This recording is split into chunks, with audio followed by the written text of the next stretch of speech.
नमस्कार। The deep dive में आपका स्वागत है, जहां हम रोज की तरह महत्वपूर्ण स्रोतों पर गहरी नजर डालते हैं।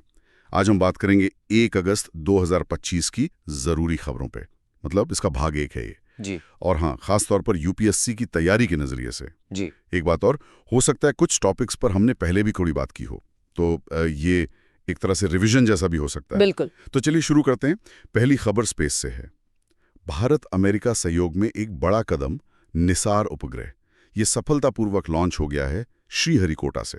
जी हाँ, ये निसार मतलब NASA ISRO synthetic aperture radar, ये एक पृथ्वी अवलोकन उपग्रह है। और ये हर 12 दिन में पूरी पृथ्वी की सतह की, आप सोचिए, हाई रेजोल्यूशन तस्वीरें लेगा। अच्छा। और इसमें खास बात ये भी है कि इसरो ने इसे अपने GSLV रॉकेट से सूर्य तुल्यकालिक ध्रुवीय कक्षा में, मतलब सन सिंक्रोनस ऑर्बिट में डाला है। GSLV से, ये तो इसरो के लिए भी एक बड़ी उपलब्धि है। बिल्कुल, ये उनकी बढ़ती शक्तियों को दिखाता है। इसमें वो डुअल फ्रीक्वेंसी रडार भी है ना, SAR, L बैंड नासा का और S बैंड ISRO का। हाँ, सिंथेटिक अपर्चर रडार। इसका सबसे बड़ा फायदा ये है कि ये बादलों और घने कोहरे के पार भी देख सकता है। अरे वाह।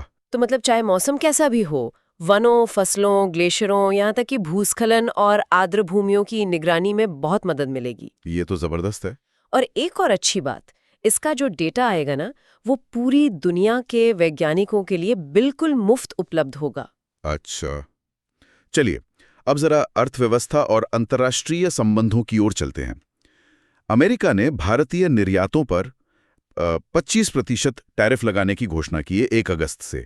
साथ में कोई जुर्माना भी है। हाँ, उन्होंने ये कदम उठाया है और इसके पीछे कई कारण बताए हैं।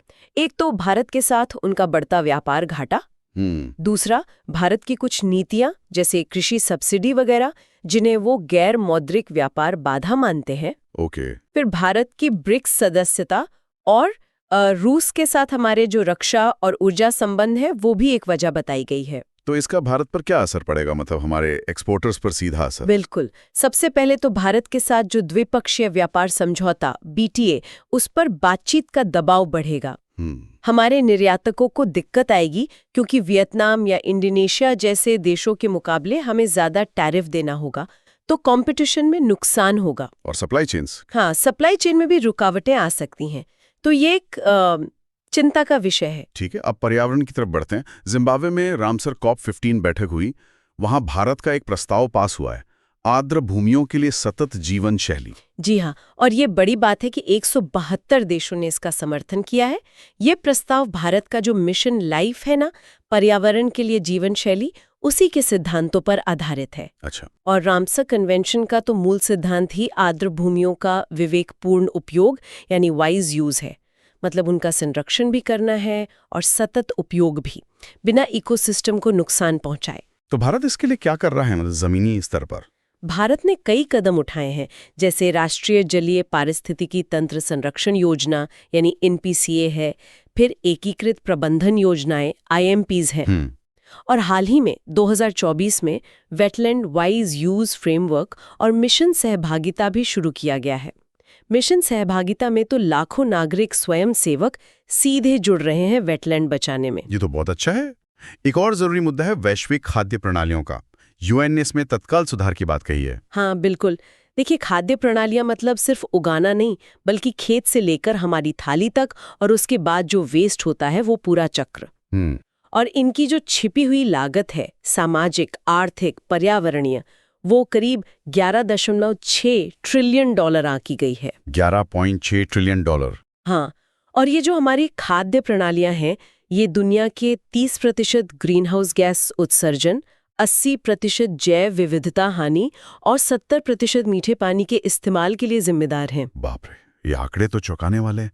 मतलब जो खाना सस्ता लगता है वो असल में बहुत महंगा पड़ रहा है। सही कहा। तो ये सिस्टम फेल क्यों हो रहे हैं? क्या मुख्य कारण है? देखिए, जलवायु परिवर्तन तो है ही, बढ़ता हुआ कर्ज खासकर विकासशील देशों पर, और कमजोर बुनियादी ढांचा। आपको पता है, करीब 1/3 खाना तो सप्लाई चेन में ही बर्बाद हो जाता है। 1/3? हाँ, लेकिन अच्छी बात यह है कि अब इस पर ध्यान जा रहा है।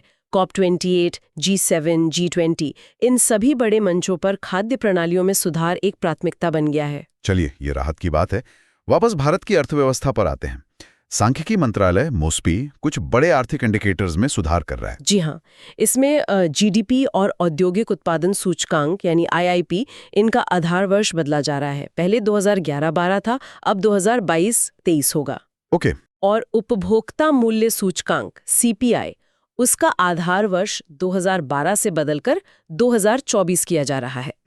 इसके लिए नए डेटा सोर्स भी इस्तेमाल होंगे, जैसे जीएसटी का डेटा, यूपीआई लेन देन, ऑनलाइन प्लेटफॉर्म्स का डेटा, ये सब अब शामिल होगा। और वो घरेलू उपभोग वाला सर्वे HCES। हाँ, घरेलू उपभोग व्यय सर्वेक्षण HCES, वो अब हर 3 साल में होगा।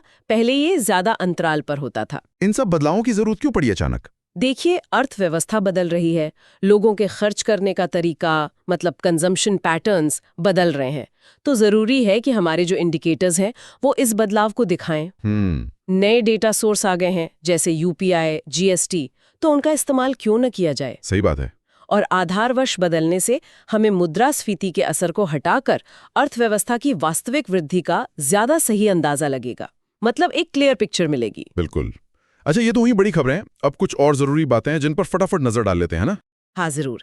पहली बात, दीनदयाल अंत्योदय योजना, राष्ट्रीय ग्रामीण आजीविका मिशन DAY-NRLM, इसके तहत जो महिला स्वयं सहायता समूह है SHGs, उनको 11 लाख करोड़ रुपए से ज्यादा का लोन दिया जा चुका है। 11 लाख करोड़ बहुत बड़ा आंकड़ा है ये। जी।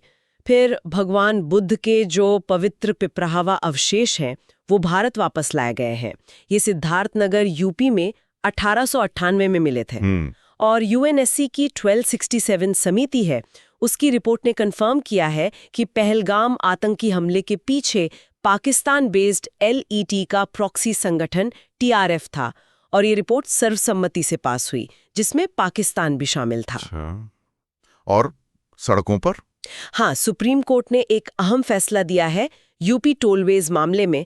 कहा है कि सुरक्षित मोटर योग्य सड़कों का अधिकार अनुच्छेद 21 यानी जीवन का अधिकार और 19(1)G आवाजाही की स्वतंत्रता के तहत एक मौलिक अधिकार है। ये बहुत महत्वपूर्ण फैसला है। बिल्कुल। फिर राज्यों के DGP की नियुक्ति के लिए केंद्र ने एक सिंगल विंडो सिस्टम शुरू किया है, जो प्रकाश सिंह मामले के दिशा निर्देशों पर आधारित है। ओके। बैंकिंग कानून संशोधन अधिनियम 2025 के मुख्य प्रावधान 1 अगस्त से लागू हो गए हैं, और भारत UAE ने नई दिल्ली में हुई बैठक में रक्षा सहयोग को और गहरा करने पर सहमति जताई है। ठीक है, तो ये थी 1 अगस्त 2025 की कुछ अहम खबरों पर हमारी आज की चर्चा। हमने निसार की तकनीक से लेकर वैश्विक खाद्य संकट, टैरिफ मुद्दे और भारत में हो रहे नीतिगत बदलावों तक कई पहलुओं को समझने की कोशिश की। हाँ, और आज की बातचीत से एक बात साफ नजर आती है कि कैसे हमारे राष्ट्रीय विकास के लक्ष्य, अंतर्राष्ट्रीय संबंध और नागरिकों के मौलिक अधिकार, ये सब एक दूसरे से गहराई से जुड़े हुए हैं। बिल्कुल। चाहे वो सुरक्षित सड़क का अधिकार हो, अंतरिक्ष में सहयोग हो, या फिर पर्यावरण को बचाने की बात हो। सही कहा। और एक सोचने वाली बात यह भी है कि कैसे व्यक्तिगत स्तर पर अपनाई गई पहलें, जैसे पर्यावरण के लिए जीवन शैली यानी लाइफ, राष्ट्रीय और यहाँ तक कि वैश्विक नीतियों को भी प्रभावित कर सकती हैं, है ना? निश्चित रूप से।